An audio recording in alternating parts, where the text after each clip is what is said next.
Kasus orang tua di Bangil, Pasuruan, Jawa Timur yang menganiaya anaknya berusia 7 tahun hingga tewas. Dan juga kasus pemilik rental tewas ditembak komplotan penggelapan mobil di Tangerang, Banten menjadi kasus mengemuka selama sepekan. Selengkapnya kami rangkum dalam kasus utama.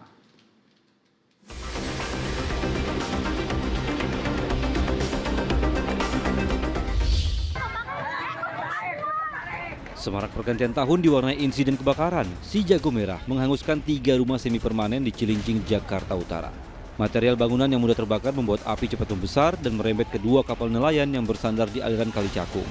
Tidak ada korban jiwa akibat insiden ini. Kuat dugaan sumber api berasal dari ledakan mercon tahun baru yang mengenai rumah. Meski begitu, petugas Polsek Cilincing masih menyelidiki penyebab pasti kebakaran.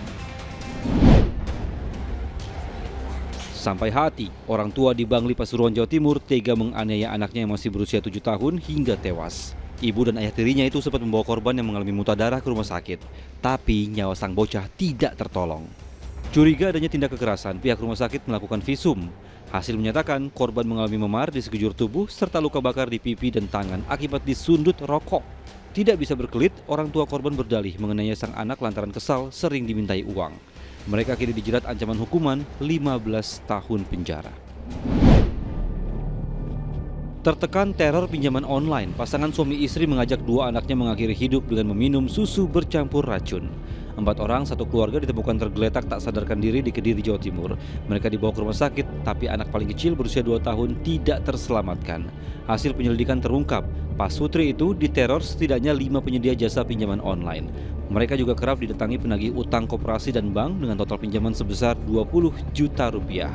Polisi kemudian menetapkan suami istri tersebut sebagai tersangka atas dugaan melakukan kekerasan terhadap 2 anak mereka yang menyebabkan salah satu korban meninggal dunia. Acara makan malam keluarga untuk merayakan pergantian tahun berakhir duka di Bone, Sulawesi Selatan. Tengah duduk, seorang pengacara tewas akibat ditembak. Tidak ada yang melihat siapa pelakunya, tapi diduga penembak tersebut sengaja membidik pria berusia 49 tahun itu. Keluarga menduga kematian korban ada kaitannya dengan kasus sengketa tanah di Pengadilan Negeri Bone yang sedang ditangani. Untuk mengungkap kasus ini, aparat Polsek Bone membentuk tim investigasi. Kini jenazah ayah 4 anak itu telah dimakamkan di tanah kelahirannya di Kabupaten Pangkep.